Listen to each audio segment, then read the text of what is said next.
Good evening, guys, and welcome to Full Stack Winter Training Program. Today, we are going to start our journey in jQuery, and today is the first day for jQuery. So, we are going to cover two topics today. The first thing is introduction to jQuery, and then we will be covering up some basic things about jQuery. So, let's quickly start. So, पहला चीज ये है कि jQuery है क्या, like what is jQuery इस और फिर दूसरा ये क्वेश्चन रहेगा कि लाइक इसको यूज कैसे करेंगे। ठीक है, तो पहला क्वेश्चन का आंसर ये है कि jQuery क्या है। तो jQuery जो है वो एक आपका जावास्क्रिप्ट बेस्ड लाइब्रेरी है जो 2006 में बना था, और उसका मोटो सिर्फ ये इतना ही है ना कि लाइक लिखो कम काम करो ज़्यादा। लाइक आप अगर देखोगे जब जावास्क्रिप्ट के सिंटैक्स को और jQuery के सिंटैक्स को, तो कंपेरेटिवली आपको काफ़ी शॉर्ट लगेगा जो भी सिंटैक्स है jQuery का वो। ठीक है, और jQuery क्या किया ना कि आपका एचटीएमएल डॉक्यूमेंट ट्रांसवर्सिंग, इवेंट का हैंडलिंग, एनिमेशन, एजेक्स का इंटरेक्शन, ये सब चीज़ें ना काफ़ी आसान कर दिया वेब डेवलपमेंट के लिए। ठीक है, तो आपका जो चीज़ें मिलता है jQuery की हेल्प से क्या क्या आप कर सकते हो, वो पहला चीज़ ये है कि आप डॉम मैनिपुलेशन कर सकते हो। डॉम मैनिपुलेशन में क्या होगा कि लाइक आप डॉम एलिमेंट सेलेक्ट कर सकते हो, उसको मॉडिफाई कर सकते हो, उसमें कंटेंट चेंज कर सकते हो। ठीक है, और ये क्रॉस ब्राउज़र पे आपका ईजिली वर्क करता है। ऐसा नहीं कि एक ब्राउज़र पे काम करेगा दूसरे पे नहीं काम करेगा, ऐसा कोई सिचुएशन नहीं होगा। आपका एक लगभग हर ब्राउज़र पे ऑलमोस्ट एक ही तरीके से काम करेगा। ऐसा क्यों? क्योंकि देखो जावास्क्रिप्ट का क्या है ना कि उनका अपना एक इंजन है जिसपे वो काम करता है।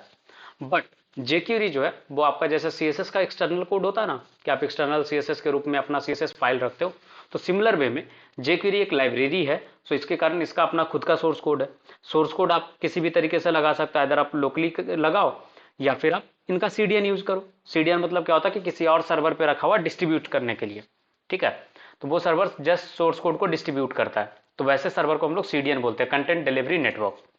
तो आप उसके थ्रू करते हो तो कोड है, तो कोड तो रन करने में लाइक कोई भी जो जावास्क्रिप्ट को रन कर सकता है वो इनके कोड को रन कर सकता है। इसीलिए ये क्रॉस ब्राउजर पे आपका इजिली वर्क करता है। और दूसरी चीज ये ओपन सोर्स है, तो ओपन सोर्स होने के कारण लाइक इनका कम्युनिटी भी अच्छा है। ठीक है, दूसरी चीज है इवेंट हैंडलिंग। इवेंट हैंडलिंग जो है, जो आप लाइक लिंक का क्लिक हो गया या फिर स्क्रॉलिंग फीचर हो गया या कोई भी इवेंट्स जो वेबसाइट के ऊपर होता है, वो आपका आसान हो जाता है jQuery की हेल्प से। फिर एजेक्स का सपोर्ट। एजेक्स का सपोर्ट क्या होता है कि लाइक आप बहुत सारी चीज़ें रेस्पॉन्सिव चीज़ें कर सकते हो एजेक्स के हेल्प से। लाइक अगर आपको मोबाइल में चेंज करना है सिर्फ, या फिर मैनिपुलेशंस कुछ भी करना आपको, तो एजेक्स के सपोर्ट से काफ़ी आसान हो जाता है आपके लिए। अब एजेक्स का अगर फुल फॉर्म बताएं तो ये जो है आपका, इसका फुल फॉर्म होता है एसिंक्रोनस जावास्क्रिप्ट एंड XML। ठीक है, तो आपका एसिंक्रोनस होने के कारण ये आपका क्या करता है कि एसिंक्रोनस में जब भी एक प्रोसेस हो रहा होता है तो वेट नहीं करता उस प्रोसेस का कंप्लीट होने का, पैरेलल में दूसरा प्रोसेस को स्टार्ट कर देता है। ठीक है, तो इसके कारण क्या होता है कि थोड़ा फास्ट काम करता है। ऑलराइट, तो सिंगल थ्रेड होते हुए भी, सिंगल थ्रेड में क्या होता है कि एक बार में एक ही ऑपरेशन करता है, उसको सिंगल थ्रेड बोलते हैं। मल्टी थ्रेड में जो एक बार में मल्टीपल ऑपरेशंस कर सकते हैं उसको मल्टी थ्रेड बोला जाता है। और जावास्क्रिप्ट आपका सिंगल थ्रेड प्रोग्रामिंग लैंग्वेज है। तो आपका सिंगल थ्रेड होने के बावजूद भी ये लाइक एक को वेटिंग में नहीं रखता, जबकि ये पैरेलल में दूसरा चीजें स्टार्ट कर देता है। फिर एनिमेशंस, आपका jQuery की हेल्प से आप एनिमेशंस काफ़ी अच्छे तरीके से कर पाते हो। लाइट वेट मतलब ये 19 KB के साइज में मिनीफाइड फॉर्मेट में या gzip फॉर्मेट में आपको मिल जाता है। तो इसका फाइल साइज भी ज़्यादा बड़ा नहीं है कि आपको प्रॉब्लम होगा लोड होने में। तो आप दुनिया के किसी भी कोने में रहो, वीक से वीक इंटरनेट पे भी ये लोड हो जाएगा। अब ये मत बोलना कि सर 0 KB 1 KB चल रहा तो वहाँ पे भी तो इसको टाइम लगेगा 19 सेकेंड। तो वैसा सिचुएशन को इग्नोर करके नॉर्मल जो नेटवर्क कनेक्टिविटी होता है उसके अकॉर्डिंग ये लाइट वेट है। 19 KB कोई बड़ा साइज नहीं है, अभी 4G के टाइम पे तो एटलीस्ट नहीं है। फिर है क्रॉस ब्राउजर सपोर्ट, जो आपको पहले डॉम मैनिपुलेशन में बताया था वही चीज़ है कि लाइक इसका अलग अलग ब्राउजर पे भी आराम से काम करता है। फिर है लेटेस्ट टेक्नोलॉजी। jQuery जो है ये CSS3 सिलेक्टर को और एक्सपाथ का जो बेसिक सिंटैक्स होता है उसको सपोर्ट करता है। अब एक्सपाथ क्या होता है वो आपको बताएंगे वेबसाइट डेवलपमेंट जब हम एक्सप्लोर करेंगे, और तो आपको ये सारी चीज़ें सिखाएंगे। चलो, ये तो हो गया jQuery का इंट्रोडक्शन कि ठीक है jQuery जावास्क्रिप्ट का लाइब्रेरी है, काफ़ी हेल्पफुल होगा, काफ़ी आसान होता है यूज़ करने में, बहुत सारे उसके प्लस पॉइंट है। ठीक है, प्लस पॉइंट है, बट इसको यूज कैसे करेंगे? तो आपको दो तरीका है। आप यूज कर सकते हो लोकल इंस्टॉलेशन से, मतलब आप अपने लोकल फाइल में रख सकते हो। दूसरा CDN के थ्रू भी आप कर सकते हो। तो लोकली कैसे करोगे, तो आप इसका jQuery डाउनलोड कर लो और अपने फुल HTML कोड में इंक्लूड कर लो, उससे हो जाएगा। दूसरा CDN बेस्ड, कि आपको jQuery का जो CDN है उसको लिंक जैसे कनेक्ट करते थे CSS का, तो उसी तरीके से इसका भी स्क्रिप्ट कनेक्ट कर दो स्क्रिप्ट टैग के थ्रू। तो क्या होगा कि उस सर्वर से आपको इसके कंटेंट सर्व हो जाएंगे, ठीक है। और आपको कहाँ पे मिलेगा लेटेस्ट वर्जन, तो ये लिंक है आपका https://jQuery.com/download, तो आपको यहाँ पे लेटेस्ट वर्जन मिल जाएंगे, ठीक है। तो आपको दिखाते हैं ये वेबसाइट कहाँ पे और कैसे काम करता है, ठीक है, कहाँ से आप CDNs वगैरह ले सकते हो jQuery का। तो ये रहा आपका वेबसाइट, देख लो jQuery.com/download, ठीक है। यहाँ से आप डाउनलोड कर सकते हो, देखो है ना, download the compressed production jQuery 3.6.3 तक आ चुका है, ठीक है। और ये है कि लाइक Node.js में कैसे आप इंस्टॉल कर सकते हो, ये अलग अलग चीज़ों का बोअर के लिए, प्लगइन्स के लिए है, ठीक है। अगर आपको CDN चाहिए तो यहाँ पे CDNs करके है, जहाँ पे आप क्लिक करोगे तो आपको CDN के भी फाइल्स आपको मिल जाएंगे। यहाँ पे जाओगे code.jQuery, तो यहाँ पे आपको सारे CDNs मिल जाएंगे, देखो अलग अलग वर्जन का CDN अवेलेबल है। तो मिनिफाइड वाला का अगर आप देखोगे तो ये आपका CDN, इसको जस्ट उठा के कॉपी पेस्ट करना होता है। चलिए, तो कैसे कनेक्ट करते हैं वो चीज़ें पहले देखते हैं, एंड देन फिर आगे चीज़ें हम लोग करेंगे। तो एक सबसे पहले सबलाइम टेक्स्ट ओपन कर लीजिए और डे 22 का फोल्डर बना लो, ठीक है।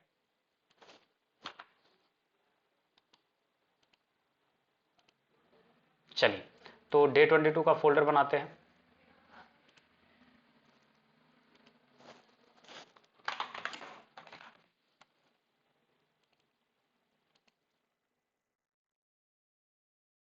अब यहाँ पे आप एक न्यू फाइल बना लो index.html,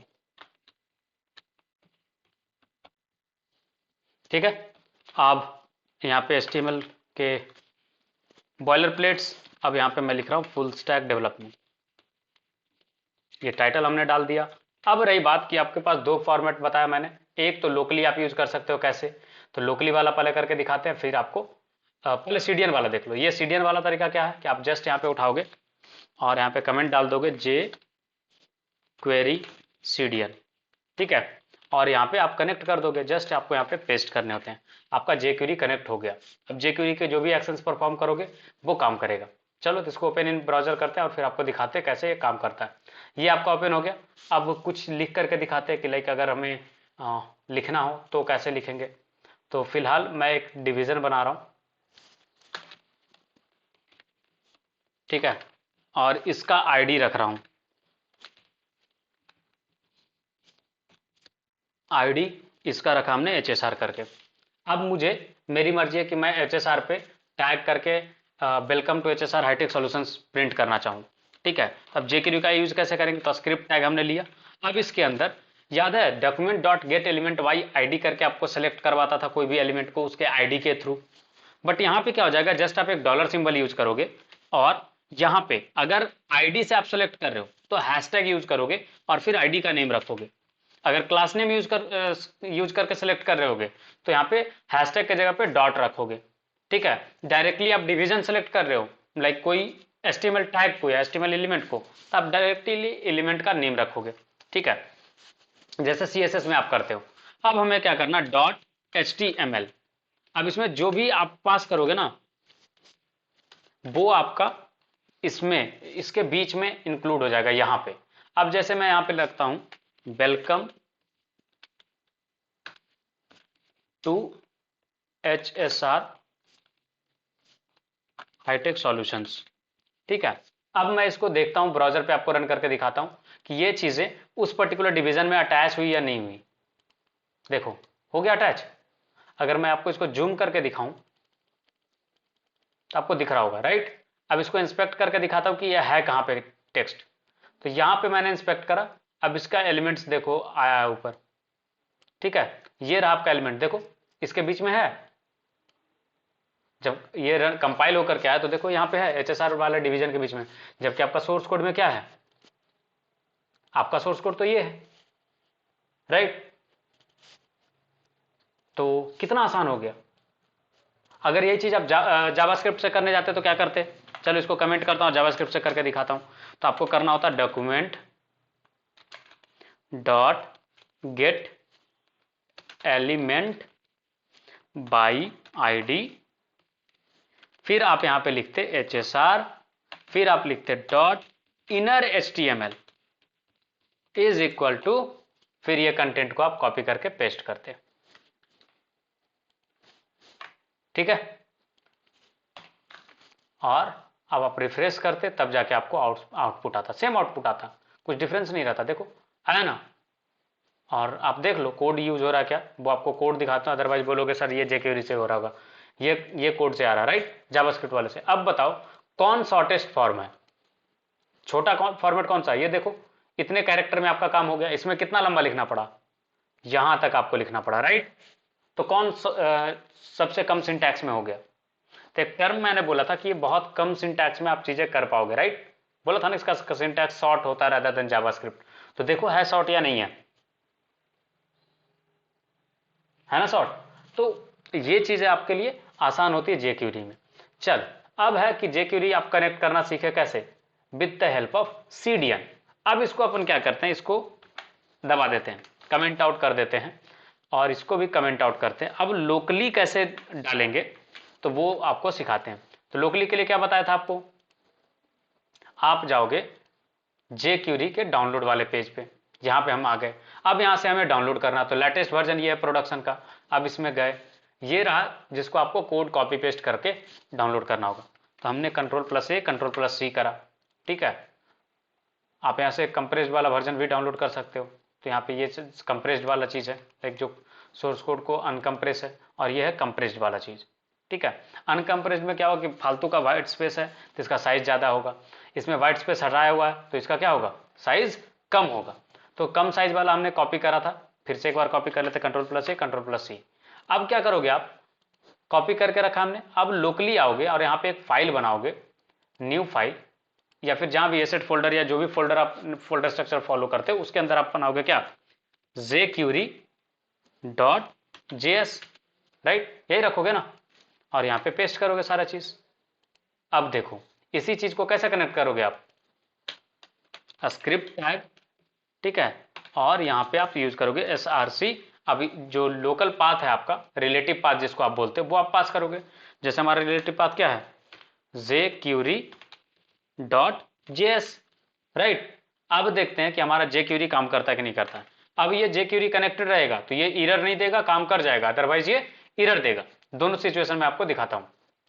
देखो अब रिफ्रेश करा, फिर भी ये काम कर रहा, मतलब हमारा जो ये फाइल है ये काम कर रहा है लोकली, राइट। अब मैं इसको कमेंट कर रहा हूं, ये वाला jQuery जो कनेक्ट करा ना उसको, उसके बाद देखना डॉलर सिंबल वाला जो एरिया है, जो लाइन है आपका, वो एरर देगा।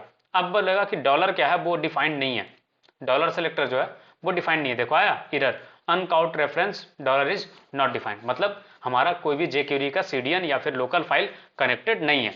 अब जैसे इसको कमेंट से हटाया, अब ये कनेक्ट हो गया, अब ये एरर हट जाएगा। तो इस तरीके से आप कनेक्ट करते हो jQuery को लोकली या फिर CDN के हेल्प से। तो यहां तक में कोई कंफ्यूजन है, कोई डाउट है तो बताओ। आई डोंट थिंक इसमें कोई डाउट या कंफ्यूजन होगा, बट अगर फिर भी है तो आप क्लियरली पूछ सकते हो।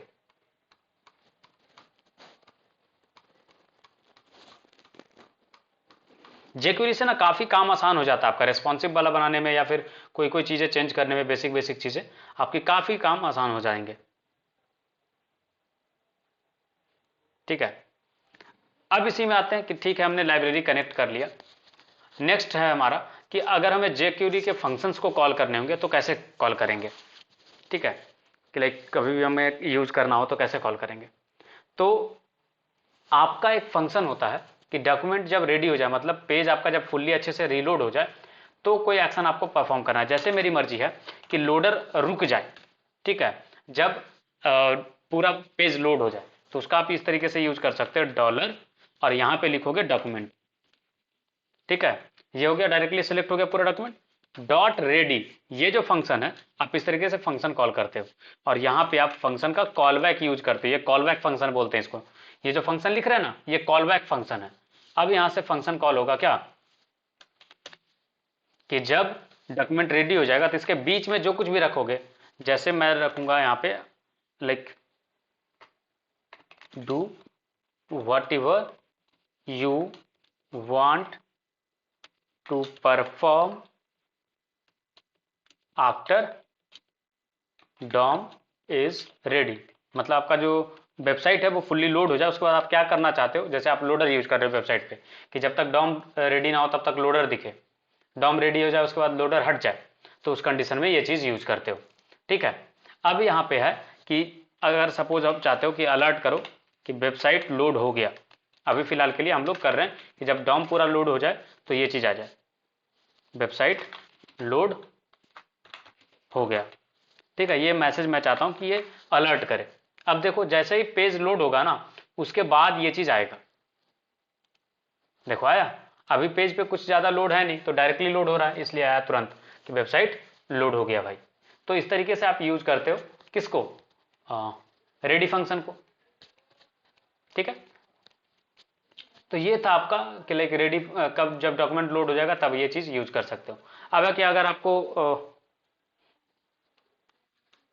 क्या करना है इसके बाद, ये चीज तो हो गया। नेक्स्ट है आपका जावास्क्रिप्ट के जेक्यूरी के बेसिक्स चीजें। तो मैंने पीपीटी में कुछ कुछ चीजें ऐड करके रखी हैं। तो बेसिक्स में क्या क्या है, पहला तो स्ट्रिंग है, जैसे जावास्क्रिप्ट में स्ट्रिंग होता था वैसे ही यहाँ पे है, और ये इम्यूटेबल है, मतलब आप इसमें कोई भी चीजें एडिट नहीं कर सकते। इम्यूटेबल में क्या होता है कि आप उसको चेंज नहीं कर सकते। ठीक है, तो ये इम्यूटेबल स्ट्रिंग होता है। दूसरा नंबर्स, नंबर्स जो है वो आपका डबल प्रिसीजन पे होता है, 64 बिट फॉर्मेट में है, तो आपका ये लंबा चौड़ा होता है, ये भी इम्यूटेबल है। जैसे आपका एरे वगैरह होता है वो म्यूटेबल होता है, मतलब उसमें वैल्यू चेंज कर सकते हो किसी पोजीशन का। ऐसा हुआ है क्या कि नंबर का सिर्फ 100 वाला डिजिट आप डायरेक्टली चेंज कर पाए हो, आप उसको ट्रावर्स जरूर कर सकते हो, ठीक है, बट आप उसको डायरेक्टली चेंज नहीं कर सकते, और उसी प्रॉपर्टी को बोलते हैं इम्यूटेबल। ठीक है, म्यूटेबल उसको बोलते हैं जो चेंज होता है, जैसे एरे हो गया आपका, फिर पाइथन में डिक्शनरी हो जाता है, जिसमें आप चीजें चेंज कर सकते हो वो हो जाता है म्यूटेबल, और जिसमें नहीं चेंज कर पाते वो होता है इम्यूटेबल। ठीक है, फिर बुलियन में जैसे जावास्क्रिप्ट में होता है ट्रू फॉल्स, वैसे ही यहाँ पे ट्रू फॉल्स है, एक एक करके आपको दिखाएंगे। नेक्स्ट है आपका ऑब्जेक्ट्स, जैसे जावास्क्रिप्ट में ऑब्जेक्ट था वैसे ही देख लो, एग्जांपल डाला हुआ, एम्प्लॉय का नेम और एज दो प्रॉपर्टी है और उसी का वैल्यू होती है, इस तरीके का आपका ऑब्जेक्ट्स होता है। फिर आपका एरे, एरे आप इस तरीके से डिक्लेयर करते हो, जो आपको एग्जांपल्स दिए हुए, variable x is equal to big bracket में, एंड देन आप जो भी वैल्यू डालते हो वो एरे बन जाता है। नेक्स्ट है आपको फंक्शंस कि लाइक जेक्यूरी में फंक्शन कैसे बनाते थे, जैसे आप जावास्क्रिप्ट में बनाते थे सिमिलर तरीके से। अब एक फंक्शन के अंदर आर्गुमेंट्स कि लाइक पास करना हो तो देखो इस फंक्शन में एक्स पास किया गया है, तो ये हो गया आपका आर्गुमेंट जो भी आप फंक्शन में पास करते हो। फिर कॉन्टेक्स्ट, कॉन्टेक्स्ट में क्या होता है कि लाइक इसमें कॉन्टेक्स्ट के लिए कीवर्ड एक किस कॉन्टेक्स्ट में भी हो, किस रेफरेंस में आप हो, वो चीज आप इसमें यूज कर पाते हो। जैसे आप चेक करना चाहते हो कि विंडो का लोडिंग कंप्लीट हो गया, तो आप किस कॉन्टेक्स्ट में हो वो पर्टिकुलर कॉन्टेक्स्ट पे आप काम कर सकते हो। तो ये रेडी वाला पार्ट है, ये आपको किसका कॉन्टेक्स्ट में, विंडो डॉट डॉक्यूमेंट के कॉन्टेक्स्ट में आता है। तो इसी तरीके से अलग अलग कॉन्टेक्स्ट पे आप काम कर सकते हो। फिर स्कोप है, तो स्कोप ये है कि ग्लोबल वेरिएबल जब आप डिक्लेयर करते हो तो पूरे जावास्क्रिप्ट कोड में कहीं भी यूज कर सकते हो। लोकल वेरिएबल जो फंक्शन के अंदर जैसे होता है, वो वेरिएबल का स्कोप यही है कि जिस फंक्शन के अंदर आप डिफाइन किए हो बस उसी के लिए वो वैलिड है, बाकी जगह पे वो आप कॉल करोगे तो जैसे नॉर्मल प्रोग्रामिंग लैंग्वेज में एरर आता है वैसे ही एरर्स आएंगे। फिर एक कॉल बैक फंक्शन, तो अभी जस्ट आपको एक कॉल बैक फंक्शन दिखाया कि जैसे कोई इवेंट को आप कैप्चर करते हो तो वहाँ पे कॉल बैक फंक्शन तो चाहिए होगा ना, कि इवेंट कैप्चर हुआ उसके बाद क्या होगा, राइट। तो वहाँ पे आपको एक्शन परफॉर्म करने के लिए एक एजेंट चाहिए, और उसी एजेंट को क्या बोलते हैं आप, कॉल बैक फंक्शन। जैसे अभी हमने यूज करा था कि विंडो लोड हो गया, ठीक है, विंडो लोड हो गया, डॉक्यूमेंट लोड हो गया, रेडी हो गया, उसके बाद क्या करना है तो वो कौन बताता है, कॉल बैक फंक्शन। जिस भी कॉल बैक फंक्शन में आप जो भी एक्टिविटी डालोगे वो चीजें परफॉर्म होंगी कब, जब पहला पार्ट आपका कंप्लीट हो जाएगा तब। कॉल बैक फंक्शन जो है, जैसे हमने डाला कि अलर्ट आए, वो कब काम किया, जब पहला एक्टिविटी कंप्लीट हुआ तभी दूसरा एक्टिविटी पे है ना कॉल बैक फंक्शन में।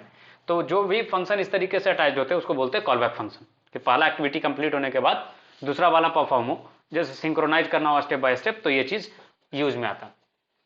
फिर एक क्लोजर, क्लोजर जब कब क्रिएट करते हैं, जब हम लोग चाहते हैं कि अभी इसका स्कोप बंद किया जाए। जैसे कोई एक वेरिएबल आपने बनाया जावास्क्रिप्ट में, आप चाहते हो कि उसका अब खत्म कर दिया जाए, अब आगे वो काम ना करे, तो वो उसको जो स्टॉपेज लगाते हैं उसी को क्लोजर बोलते हैं।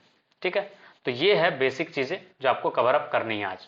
तो एक एक करके मैं आपको सारी चीजें दिखाता हूं और हम लोग सीखते हैं कि कैसे जेक्यूरी यूज करेंगे बेसिक तरीके से। देखो जेक्यूरी को मैं बहुत ही आसान तरीके में लेकर के चल रहा हूं ताकि आपको समझ में, क्योंकि इसका यूज ना बहुत ज्यादा है, ऑनेस्टली बता रहा हूं, इसका यूज बहुत ज्यादा है। इसलिए आप एक एक करके समझने का ट्राई करना। जैसे आप जावास्क्रिप्ट में लिखते थे स्ट्रिंग, उसी तरीके से आप यहाँ पे लिखते हो। तो आपको मैं डायरेक्टली यहीं पे लिख करके दिखाता हूँ। हमारा जो ये पार्ट था HSR वाला, इसी में सबको टैग कर करके मैं सारी चीज़ें आपको लिख करके दिखाऊंगा। ठीक है, तो पहले चीज़ पे आते हैं, वो है स्ट्रिंग। स्ट्रिंग जो है जैसे नॉर्मल स्ट्रिंग होता है वैसे ही आप स्ट्रिंग कैसे लिख सकते हो, तो डबल क्यूटेशन, सिंगल क्यूटेशन में लिख सकते हो, डबल क्यूटेशन में लिख सकते हो। ठीक है, और अगर आपको अंदर में डबल क्यूटेशन यूज करना तो बाहर सिंगल क्यूटेशन यूज करना होगा, अंदर डबल क्यूटेशन यूज कर सकते हो फिर। ठीक है, अगर आप देखो तो ग्रीन हो गया होगा वो, मतलब ये अलाउड है। अगर इधर आएगा तो रेड हो जाएगा। फिर अगर बाहर क्यूटेशन रख रहे हो डबल, तो आपको अंदर अगर क्यूटेशन यूज करना पड़ा तो आप सिंगल क्यूटेशन यूज कर सकते हो। तो इस फॉर्मेट में आप कुछ भी यूज कर सकते हो, जैसे हमने डाला HSR। ठीक है, अब यहीं पे आप HSR लिखो, इसके अंदर आप HSR लिखो तो इसमें क्यूटेशन के अंदर आएगा, इसमें भी क्यूटेशन के अंदर आएगा, एक में डबल क्यूटेशन एक में सिंगल क्यूटेशन। अगर इसको आपको कंसोल करने जाऊं मैं डायरेक्टली, तो आप ये डायरेक्टली चीज़ों को प्रिंट कर सकते हो। जैसे राइट क्लिक करो और आप यहाँ पे जो हमारा याद है, अगर आपको याद हो तो हम लोग सोर्सेज में लिखते थे स्निपेट, तो आप यहाँ पे पेस्ट करो और रन करो। देखो आ गया, सबसे लास्ट वाला रन करेगा। एक एक करके हम रन करके आपको दिखाते हैं।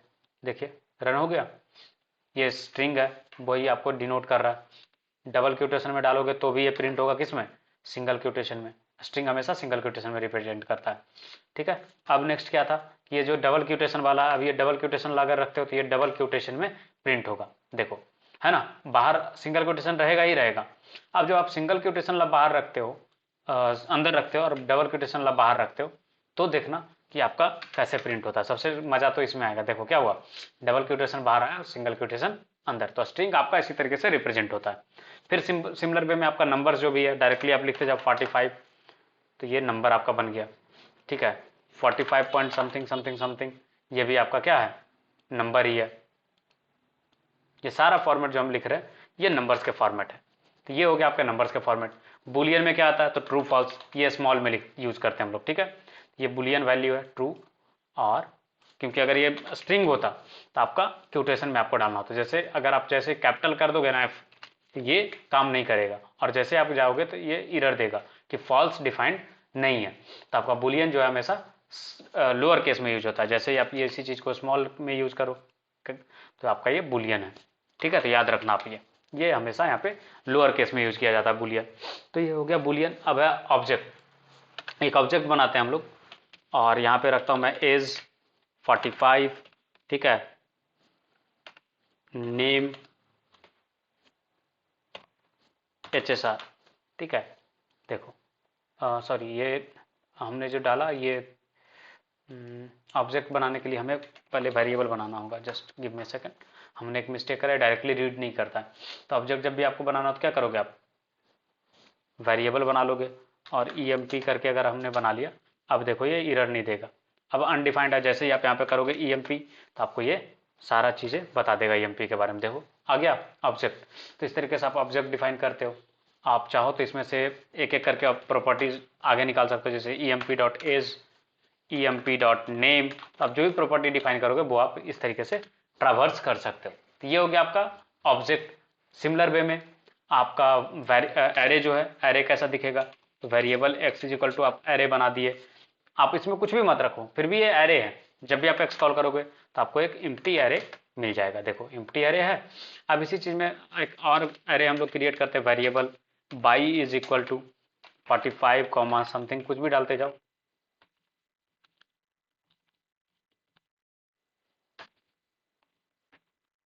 ठीक है, अब जैसे ही आप कॉल करोगे बाई को आपको मिल जाएगा।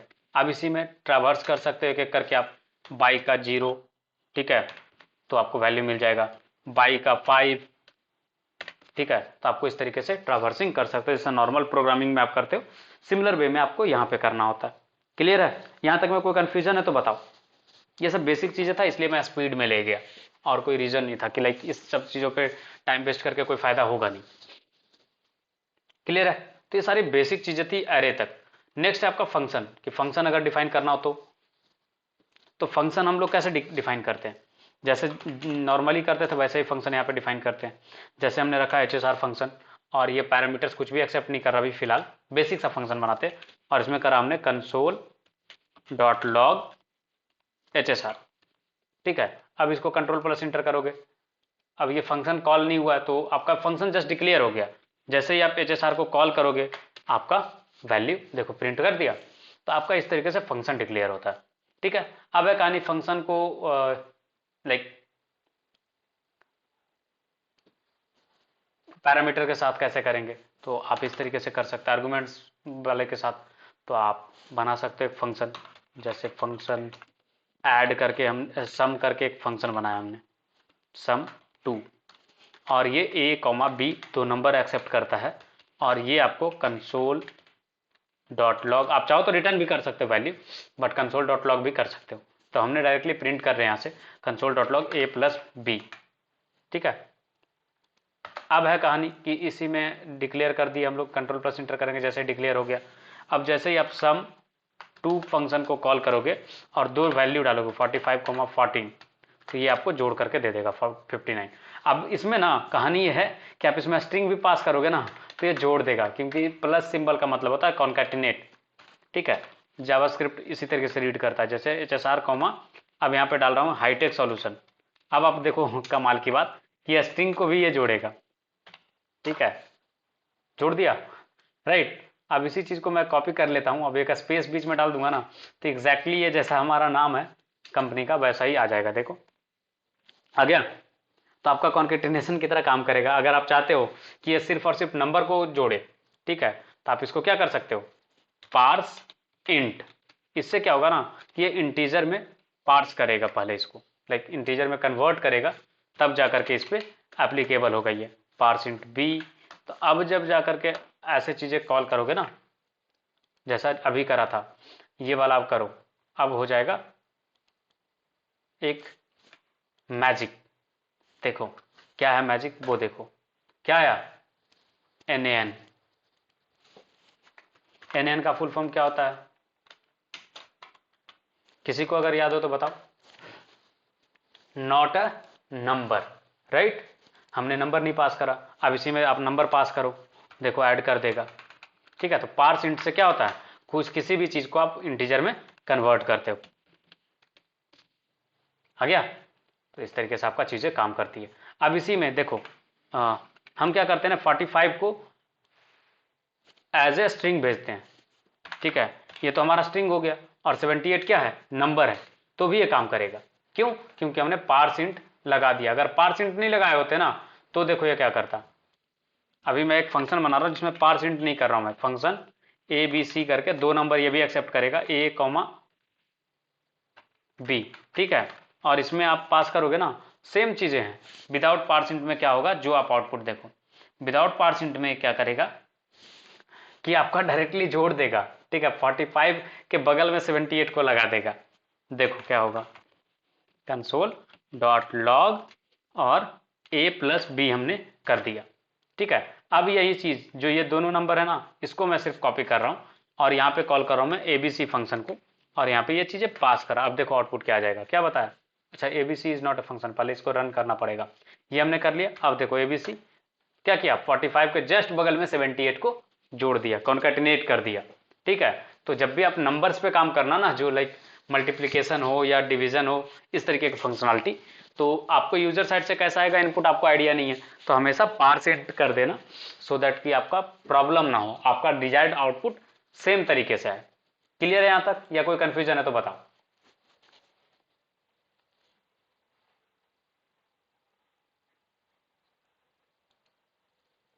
कोई कंफ्यूजन है यहां तक में तो आप बताइए।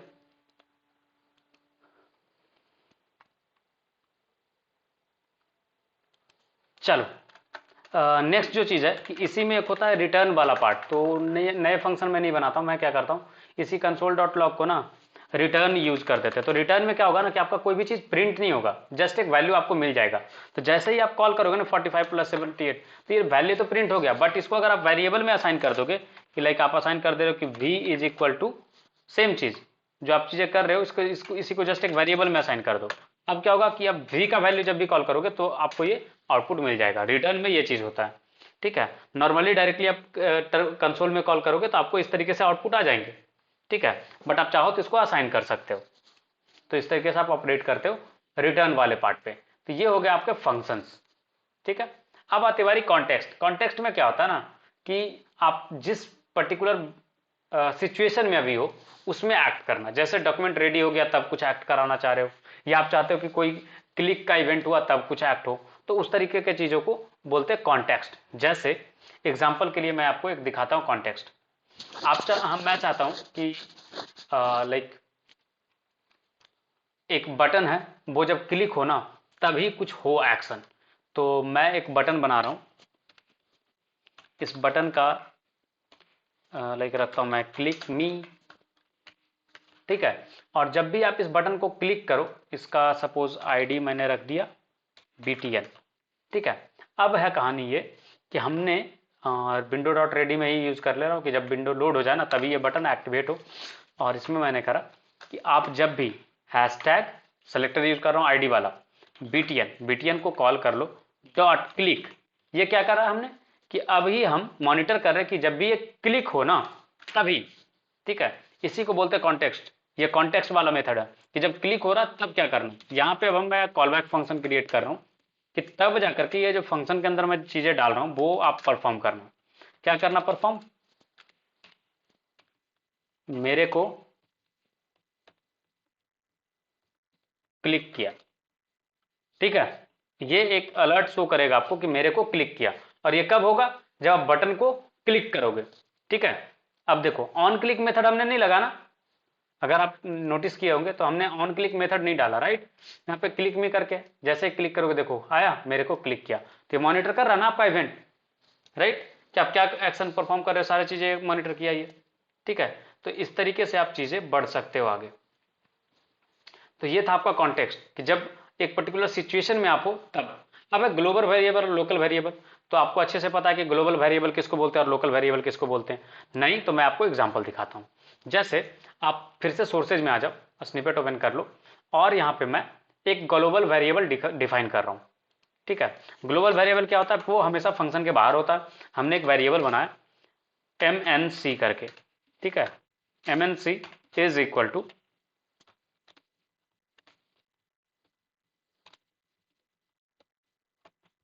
ठीक है। अब आप इस वेरिएबल को ना कहीं भी यूज कर सकते हो। जैसे यहां पे मैंने करा कि HSR को आप कॉल करोगे तो ये HSR प्लस एक वाइट स्पेस ऐड करेंगे, फिर MNC जुड़ जाएगा।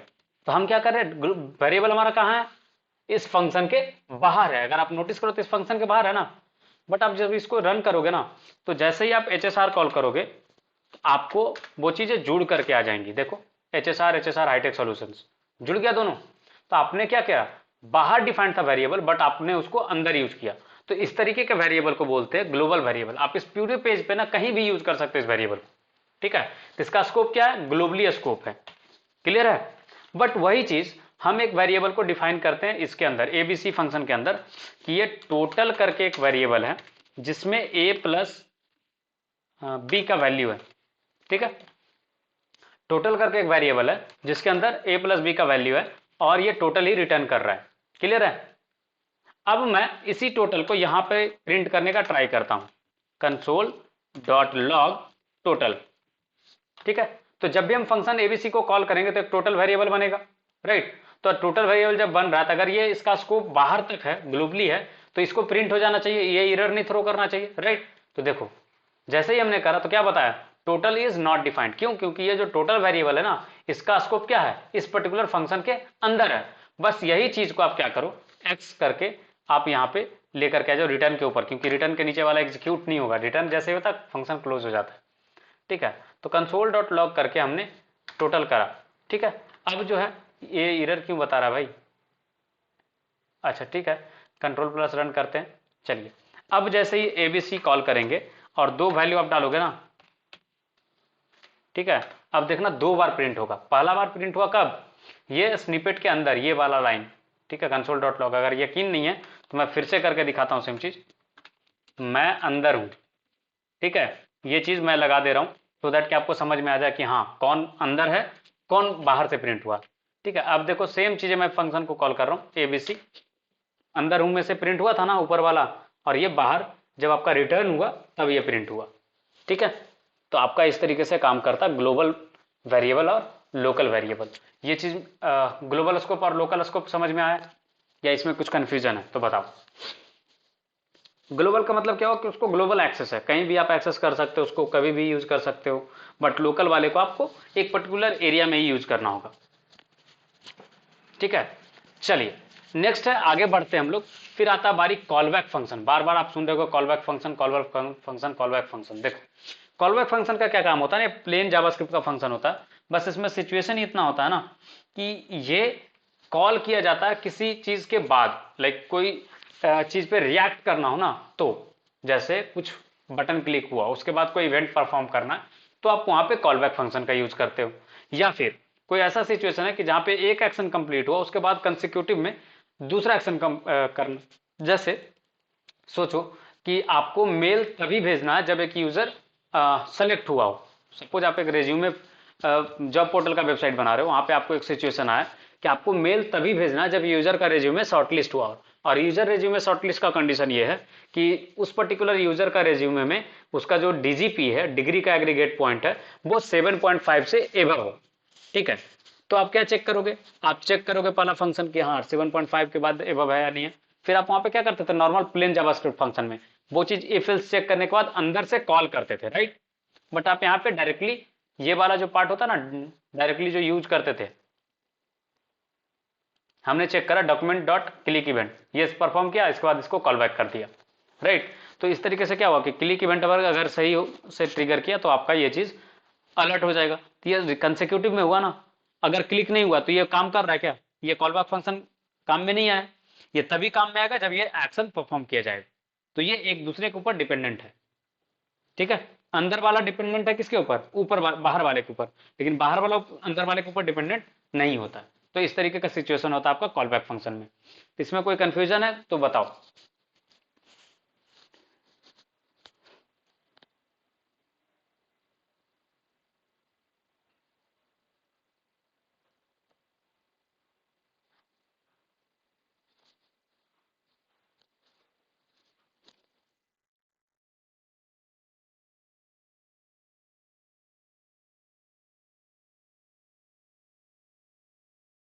चलिए आगे बढ़ते हैं।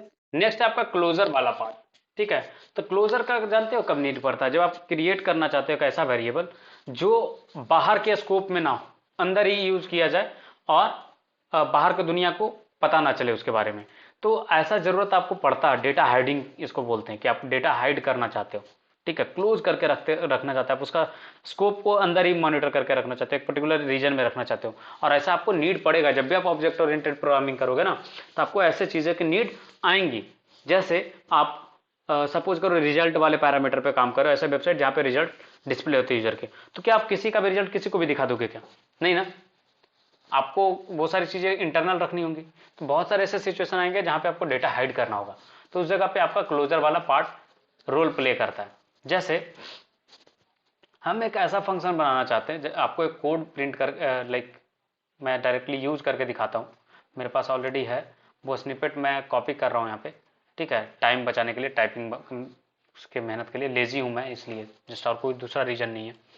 तो अपन टाइम बचा रहे और एक फंक्शन आपको दिखा रहा हूँ मैं। इसको क्या करते हैं, एक न्यू स्निपेट क्रिएट कर लेते हैं। ठीक है, और स्निपेट में मैं एक फंक्शन बनाया, देखो क्या क्या हूँ। एक फंक्शन है, ठीक है, जो क्या करता है, क्रिएट फंक्शन कॉल हुआ तो काउंटर एक क्रिएट हुआ वेरिएबल। ठीक है, और ये रिटर्न करेगा इंक्रीमेंट, ये फंक्शन कॉल करेगा काउंटर प्लस प्लस। इंक्रीमेंट जब भी कॉल होगा तो फंक्शन कॉल करेगा ये चीज, प्रिंट कॉल होगा तो फंक्शन ये वाला क्रिएट करेगा। अब जो कहानी यहाँ पे है कि जो आपका इंक्रीमेंट वाला पार्ट है या काउंटर वाला पार्ट है या जो आपका प्रिंट वाला पार्ट है, ये आप इंक्रीमेंट और प्रिंट को तो बाहर से कॉल कर ले रहे हो, बट काउंटर वाला जो वेरिएबल है क्या बाहर आप यूज कर पाओगे, नहीं यूज कर पाओगे, राइट। सी डॉट क्रिएट करके आपने ऑब्जेक्ट को क्रिएट किया, ठीक है, फंक्शन कॉल से ऑब्जेक्ट क्रिएट हो गया। इंक्रीमेंट आप कॉल करोगे इंक्रीमेंट हो जाएगा, प्रिंट करोगे प्रिंट हो जाएगा। देखो आउटपुट देखो 1 आ गया, राइट, अगला अनडिफाइंड हो गया। इंक्रीमेंट में क्या हुआ, 0 से इंक्रीमेंट होकर के 1 हो गया, और प्रिंट आपने यूज करा था तो ये क्या हो गया, प्रिंट भी हो गया। ठीक है, पहला स्टेप पे इंक्रीमेंट हुआ, दूसरा स्टेप पे प्रिंट हुआ। तो लाइन नंबर 14 से आपका आउटपुट आया, अगर आप नोटिस करो तो लाइन नंबर 14 का आउटपुट है ये। ठीक है, ये वाला कंसोल डॉट लॉग देखो है ना, तो ये कब कॉल किया गया, प्रिंट, तब जाके ये कंसोल डॉट लॉग हुआ। तो आपने ये नोटिस किया कि काउंटर वाला जो वेरिएबल है, जब आप बाहर ही यूज करोगे काउंटर, तो काउंटर नाम के चीजों को ये नहीं जानता। देखो एरर बता रहा है, राइट, जबकि आपका ये वैल्यू किसका प्रिंट कर रहा है, काउंटर का। काउंटर का ही तो वैल्यू प्रिंट करा, आपने कोई वैल्यू भी नहीं पास करा था, अंदर एक वेरिएबल था, वो इंक्रीमेंट हुआ और प्रिंट हुआ। तो ये जो काउंटर का स्कोप है ना, वो आपने क्या किया, इस पर्टिकुलर फंक्शन के अंदर क्लोज करके रख दिया, क्रिएट फंक्शन के अंदर, राइट, और वो बाहर के दुनिया के लिए हाइड हो गया, बट ऑपरेट उसी पे हो रहा है, बट वो बाहर दुनिया के लिए हाइड हो गया। तो इस तरीके का सिचुएशन आपको यूज करना होता है ऑब्जेक्ट ओरिएंटेड प्रोग्रामिंग में, और इसी मेथड को आपको क्लोजर मेथड बोला जाता है। ठीक है, अब है प्रॉक्सी पैटर्न। प्रॉक्सी पैटर्न में क्या होता है कि लाइक आप एक ऐसा ऑब्जेक्ट है ये जिसमें आपका एक्सेस जो है दूसरा ऑब्जेक्ट को एक्सेस करने के लिए चीज यूज किया जाता है, और इसको एक तरीके से बोलो तो दो प्रॉक्सी में क्या होता है कि जैसे आपका एक जगह से दूसरा जगह अगर आपको ट्रांसफर करना हो चीजें, तो इसमें एक ऑब्जेक्ट से दूसरा ऑब्जेक्ट के बीच में एक तरीके का ये काम करता है। तो ये काम कैसे करता है एक्चुअल में, वो आपको दिखाते हैं। तो इसमें काम क्या होता है कि आप एक फंक्शन बनाते हो और उस फंक्शन को आप कनेक्ट करते हो दूसरे फंक्शन के साथ, और ये प्रॉक्सी वाला चीज काम करता है। तो ये कैसा सिंटैक्स दिखेगा ओवरऑल, तो वो मैं आपको दिखा रहा हूँ यहाँ पे। देखो ऐसा कुछ सिंटैक्स दिखेगा, यहाँ पे जितना भी एरे है उसको लॉग करेगा, प्रॉक्सीड को आपने कॉल करा, ये जितने भी फंक्शन है उसको एरे में सेट किया, और ये फिर फंक्शन बनाया, फिर कंसोल किया, लॉग किया। ये प्रॉक्सी वाला पार्ट है जो थोड़ा डिफिकल्ट हो सकता है अभी समझने के लिए। जब ई कॉमर्स वाला प्लेटफॉर्म हम जब डिजाइन करेंगे ना लास्ट में, तो आपको मैं इसको डिटेल्ड वे में दिखाऊंगा कि कैसे आपका प्रॉक्सी वाला पार्ट यूज में आता है। जैसे सोचो आप यूज करते हो रेगुलर बेसिस पे, आपको रियल लाइफ से एग्जांपल दिखाता हूँ कि जब भी आप कार्ट में आइटम ऐड करते हो, ठीक है, और जैसे जैसे आप आइटम का काउंट बढ़ाते हो, तो क्या होता है, आपका प्राइस भी बढ़ता है उसके अकॉर्डिंग, राइट। उस पे आपका जो भी ऑफर एप्लीकेबल होता है वो ऑफर भी अप्लाई होता है। अगर आप कोई कूपन कोड लगाए हुए होते हो, अगर वो सारा टर्म्स एंड कंडीशन सेटिस्फाई कर रहा होता है, तो वो सारे कूपन कोड के जो अमाउंट है वो भी बढ़ते हैं, ग्रेजुअली बढ़ते हैं ना। तो वो सब चीज़ें कैसे इंक्लूड होता है, तो आप क्या करते हो, सेक्रेट वे में आप एक फंक्शन से दूसरे फंक्शन को यूज में लेके आते हो। कि जैसे आपका एक फंक्शन है जो कैलकुलेट करता है कि जैसे जैसे क्वांटिटी बढ़ रही है तो प्राइस क्या होगा एक आइटम का। फिर दूसरा फंक्शन है जो आपका ऑफर कैलकुलेट करके दे रहा है।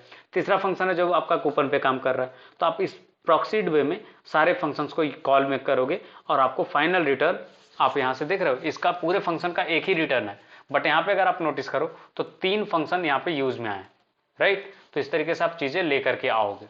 क्लियर है, मे भी इसमें कंफ्यूजन हो सकता थोड़ा सा, बट ठीक है, जब आप लाइव एग्जांपल्स देखोगे तो आपको समझ में आ जाएंगी कि प्रॉक्सी का पैटर्न क्या है। इसमें क्या होता है कि वेरिएबल को ना आप हाइड करते हो, ठीक है, सो दैट कि कोई चेंज ना कर पाए। नहीं तो पता चला कि आपके साथ धोखाधड़ी, जो वेबसाइट ये चीज छोड़ देता है ना, उसी के साथ आप सुनने में आता हो कि लाइक 100 रुपये का प्रोडक्ट था, किसी ने उसको 1 रुपये में ऑर्डर करा, ठीक है। तो आपका वेरिएबल हमेशा आपको छिपा करके चलना पड़ता है, जो भी इंपॉर्टेंट वेरिएबल्स होते हैं, ठीक है। तो ये सब मैनेज करने भी आपको अच्छे से आना चाहिए। नेक्स्ट आपका कुछ बिल्ट इन फंक्शन है जो आपको मैं दिखाता हूं, और आप इसका गो थ्रू कर लेना एक एक बार। I will ask you to like एक एक करके आप इसको यूज कर लेना, सो दैट कि आपको आइडिया रहे। जैसे कैरेक्टर ऐड, तो ये क्या करेगा, रिटर्न करेगा आपको कैरेक्टर किसी स्पेसिफिक इंडेक्स पे, और कॉन्कैट ये जोड़ेगा दो स्ट्रिंग जो भी आप पास करोगे, ठीक है। फॉर ईच आपको अच्छे से पता है, इंडेक्स ऑफ अच्छे से पता है, लेंथ भी आपको जावास्क्रिप्ट में पढ़ा है, पॉप भी आपको जावास्क्रिप्ट में पढ़ा है, ठीक है। पुश भी पढ़ा है, रिवर्स भी पढ़ा है, शॉर्ट भी पढ़ा है, सबस्टियर भी पढ़ा है, टू लोअर केस भी जानते हो आप, to string to upper case, ये सारे मेथड्स आप जानते हो, ये जावास्क्रिप्ट पे है, और आप इसको अच्छे से यूज करना जानते हो। अब है सेलेक्टर्स। सेलेक्टर्स में क्या है ना कि आपको मैं एक एक करके सेलेक्टर्स पढ़ाता हूँ। पहला है डॉलर सेलेक्टर, ठीक है, जिसको आप बोलते हो फैक्ट्री फंक्शन। इसमें क्या होता है, इसमें आप डायरेक्टली टैग नेम से यूज कर सकते हो, टैग आईडी से यूज कर सकते हो, टैग क्लास से यूज कर सकते हो। तीनों सिलेक्टर का मैं यूजेस दिखा देता हूं आपको एक बार लिख करके, सो दैट कि आपको याद रहे, ठीक है। तो टैग नेम से अगर यूज करना हो, ठीक है, तो वो भी आपको मैं दिखा देता हूं। टैग नेम से क्या करेंगे, जैसे यहाँ पे मैं एक h1 टैग बना रहा हूं, ठीक है। इसको टैग से यूज कर लेंगे। ये हो गया आपका आईडी वाला पार्ट। अब एक और डिवीजन बनाता हूँ जिसका मैं क्लास नेम रखता हूँ। ठीक है, दो डिवीजन एक्चुअली बनाता हूँ, तो क्या देखोगे ना आप कि दोनों डिवीजन में ये चीज अप्लाई होगा। ठीक है, दो बारी ये चीजें होंगी। जैसे इसका क्लास हमने रखा है HSR। ठीक है, ये मल्टीपल जगह पे चेंज करना होता तो क्लास सेलेक्टर यूज करते हैं। ठीक है, और अगर एक जगह पे चेंज करना होता तो आईडी यूज करते हैं, और या तो फिर टैग, अगर मल्टीपल जगह पे टैग से भी, टैग सेलेक्टर से भी आप काम चला सकते हो। सॉरी। तो टैग सेलेक्टर कैसे काम करता है, जैसे आपने डायरेक्टली कॉल करा इसमें H1 टैग। ठीक है, H1 टैग को आपको हमेशा याद रखना कि जब भी आप टैग सेलेक्टर वगैरह यूज करोगे तो हमेशा उसको क्यूटेशन में रखना पड़ेगा, कोई भी सेलेक्टर को। टैग सेलेक्टर में डॉट HTML और हमने डाला हेलो वर्ल्ड। ठीक है, तो जो H1 टैग है उसमें क्या प्रिंट होना चाहिए हमारा, हेलो वर्ल्ड। दूसरा आपका आईडी सेलेक्टर, वो आपको 3 बार करके दिखा दिया हूं, फिर से करके दिखा दे रहा हूं। आईडी सेलेक्टर आपको तो याद हो गया होगा अब तक, कैसे करेंगे, हैशटैग फिर आईडी नेम, जैसे HSR करके जो डिवीजन है।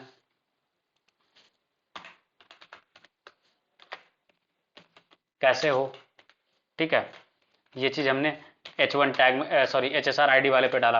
अब है क्लास सेलेक्टर। क्लास सेलेक्टर अभी तक एक भी बार नहीं दिखाया। अब देखना क्लास सेलेक्टर में क्या होगा, जिसके भी क्लास नेम सेम है ना, तो क्लास सेलेक्टर में आप डॉट यूज करते हो HSR। अब इसमें लगाया हमने डॉट HTML और हमने रखा बोल भाई। ठीक है, ये चीज हमने करा। अब रिफ्रेश करके मैं दिखाता हूं, तो बोल भाई कायदे से जो हमने प्लान करा है, जो आपको समझाया in terms of like simple way में, तो 2 बार आना चाहिए। देखो बोल भाई आ गया। कैसे हो एक बार आया क्योंकि आईडी सेलेक्टर यूज किए थे। H1 टैग हेलो वर्ल्ड एक बार आया। अब देखो मैं नंबर ऑफ H1s बढ़ा रहा हूं। अब आप देखना जितने जगह H1 होंगे ना, सब जगह क्या आते जाएगा, H1 टैग वाला सिलेक्टर। इसके बाद मैं फिर से 2 बार ये क्लास नेम बढ़ा दे रहा हूं, तो आपका ये 2 बार फिर से आ जाएगा। देखो आया। तो इस तरीके से आपका काम करता है सिलेक्टर, यूज कर पाओगे। और कितना सिंपल है यार, लाइक आप document dot gate by element by ID, document dot get element by class, gate elements by class name, इस तरीके से आप यूज करते थे जावास्क्रिप्ट में। जेक्यूरी में आपका सिंपल सा शॉर्ट हो गया यार, लाइक डॉलर ब्रैकेट यूज करो, उसमें क्योटेशन डालो, जो भी है क्लास नेम है तो डॉट यूज कर लो, आईडी है तो हैशटैग, टैग है तो डायरेक्टली टैग। तो इस तरीके से आप फैक्ट्री सेलेक्टर का यूज कर सकते हो डॉलर का। क्लियर है। और आपको अगर कंटेंट चेंज करना हो डायनेमिकली, जैसे सपोज करो कि एक ऐसा सिचुएशन है जहाँ पे आप अगर आपको याद हो, किसी ने आप में से अटेंड करा होगा मेरा डेमो सेशन इनिशियल में, वेदर ऐप जो मैं बनवा रहा था वहाँ पे जेक्यूरी ही यूज करा था, कि हम एपीआई कॉल कर रहे थे, फिर जब एपीआई से डेटा आ रहा था फिर सेलेक्टर यूज करके वहाँ पे डेटा हम जोड़ रहे थे हर एक एलिमेंट के सामने, राइट। तो वो सारी चीजें यही से आप करते हो। ठीक है, बहुत सारे एक्शंस आपको करके दिखाएंगे जब हम ई कॉमर्स वाला प्लेटफॉर्म बनाएंगे या फिर कोई भी वेबसाइट आपको बनाएंगे तो आपको दिखाएंगे। ये तो हो गया आपका लाइक सेलेक्टर किस में, कि लाइक आप यूज किए एज ए फैक्ट्री सेलेक्टर। ठीक है, और जो सेलेक्टर्स मेथड अवेलेबल है वो आपको दिखा, लाइक अगर आपको यूनिवर्सल सेलेक्ट करना हो सारे एलिमेंट्स को जो डॉम में अवेलेबल है, जैसे मैं चाहता हूँ कि हर एक एलिमेंट का कलर रेड कर दूं, तो कैसे कर पाऊंगा, तो एक यूनिवर्सल सेलेक्टर होता है, वो होता है आपका स्टार, जैसे आपका होता है ना ये, सॉरी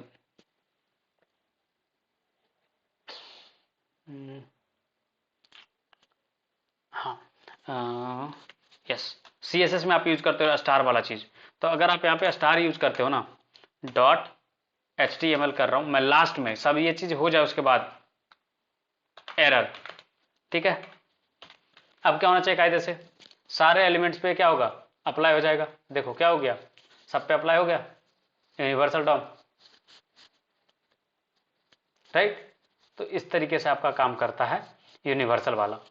अगर यहीं पे हम क्या कर देते, CSS अप्लाई कर देते कि कलर रेड करना है, तो आप कर लेते कलर, और यहाँ पे सॉरी डॉट CSS, और यहाँ पे पास करते कलर कॉमा रेड। ठीक है,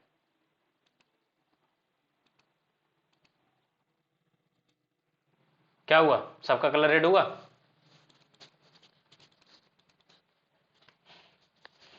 यहां तक में कोई कंफ्यूजन है तो बताओ। है जेक्यूरी मजेदार, मजा आ रहा है, लग रहा है कि काम आपका आसान करेगा। कितना शॉर्ट सिंटैक्स में बहुत सारे ऑपरेशंस आप कर पा रहे हो यार।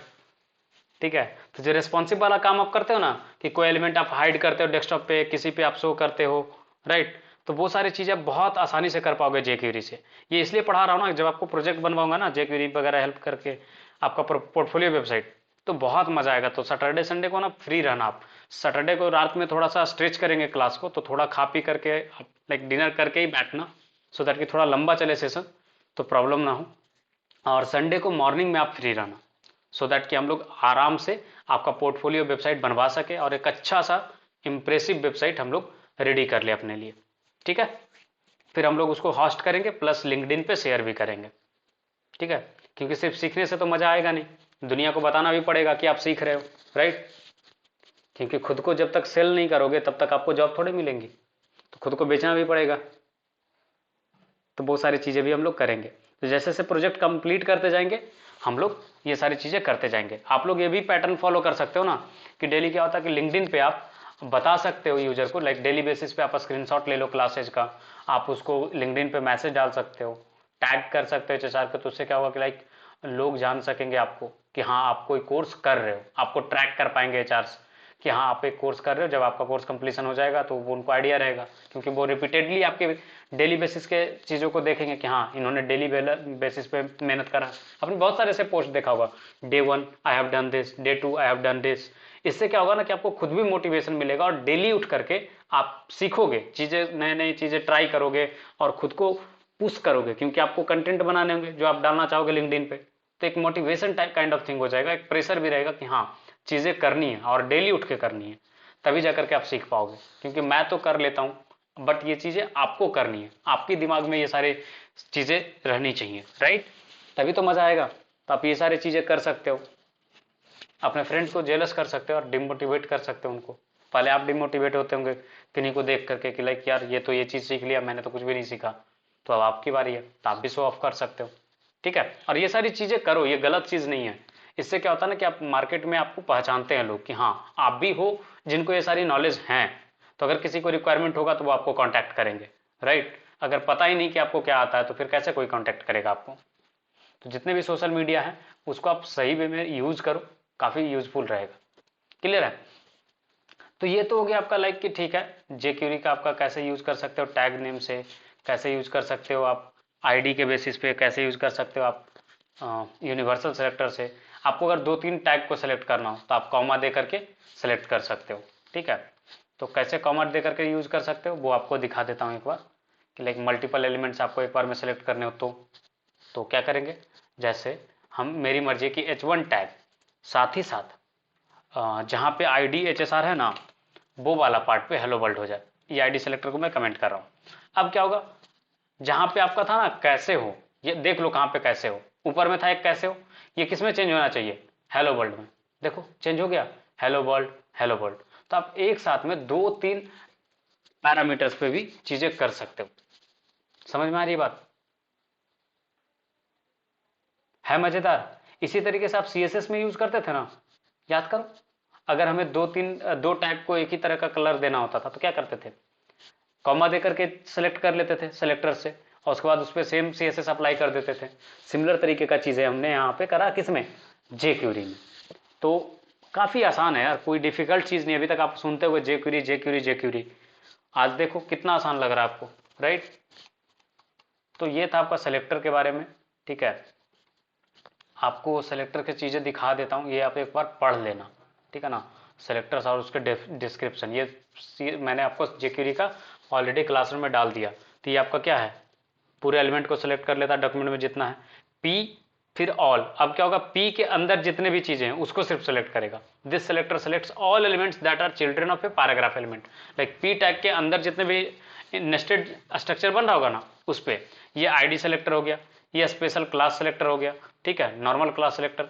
इस तरीके से अब अगर आप डालते हो, जैसे हॉवर वाला पार्ट यूज करते थे, एंकर टैग पे अगर हॉवर हुआ तो यहाँ पे हो रहा कि लिस्ट में, लिस्ट वाला में ये क्लास अगर नहीं है, ठीक है, तो आप पे एप्लीकेबल होगा। अगर नॉट नहीं रहता, लिस्ट के बाद ये डॉट माई क्लास रहता, तो ये ढूंढता कि लिस्ट एल आई टैग में जहां जहां माई क्लास है क्लास नेम, वहीं पे ये एप्लीकेबल होगा। यहाँ पे क्या, select all element matched by li tag that do not have class name my class. यहाँ पे नॉट लग गया तो डू नॉट वाला चेक करेगा।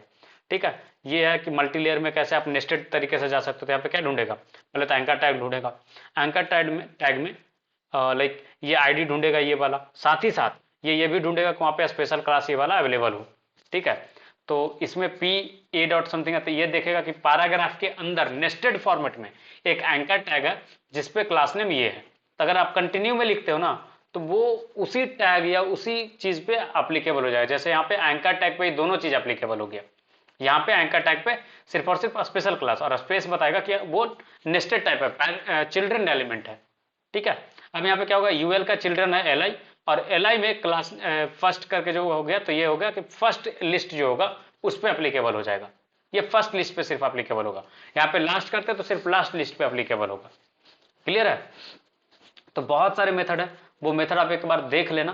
तो लाइक देखो कितने सारे मेथड्स है, तो इससे आपको ना काफी आइडिया लग जाएगा। तो एक एक करके आप प्रैक्टिस कर लेना चीजों को, तो आपके लिए आसान हो जाएगा समझना कि कैसे ये सेलेक्टर्स काम करते हैं। ठीक है, तो ये था तीसरा टॉपिक जिसपे आपका सेलेक्टर्स वर्क करता है। क्लियर है? तो ये था हमारा कहानी सेलेक्टर्स के लिए। तो ये दो चीज़ें इंपॉर्टेंट थी हमारे केस में, तो हमने ये तीन चीज़ें कवर अप करा। ठीक है, सेलेक्टर्स कल के लिए प्लान करा था, बट आज टाइम बच गया तो आपको दिखा दिया कि सेलेक्टर्स किस तरीके से काम करते हैं। अब है कहानी कि हमें और क्या क्या चीज़ें सीखनी है। तो आगे के प्लान्स में क्या क्या है वो आपको दिखाता हूँ। आप ऑलमोस्ट जेक्यूरी सीख चुके हो, इससे ज़्यादा जेक्यूरी में नहीं है कुछ। ठीक है, सेलेक्टर्स था और जेक्यूरी के एट्रीब्यूट्स हैं। ये सारी चीज़ें DOM transversing, CSS selector method, DOM manipulation, events handling, AJAX और इफेक्ट्स, ये सारी चीज़ें भी आपको करवाएंगे एक एक करके चीज़ें। तो कल हम लोग जेक्यूरी के एट्रीब्यूट सीखेंगे, फिर डॉम ट्रांसवर्सिंग में इंटर करेंगे, एंड देन आगे सारी चीज़ों पे आगे बढ़ेंगे। ठीक है, तो आज का सेशन मैं ज़्यादा स्ट्रेच नहीं करता हूँ, आज काफ़ी कुछ पढ़ा दिया। तो आपका टास्क ये है कि लाइक आप सारे सेलेक्टर्स को पढ़ो। ठीक है ना, फिर उसके एट्रीब्यूट वगैरह पे आपको सिखाएंगे कि कैसे एट्रीब्यूट्स यूज कर सकते हो। ठीक है,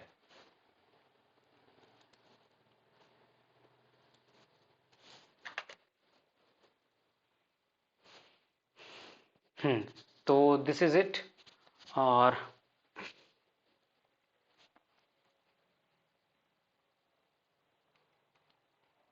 थैंक यू गाइस।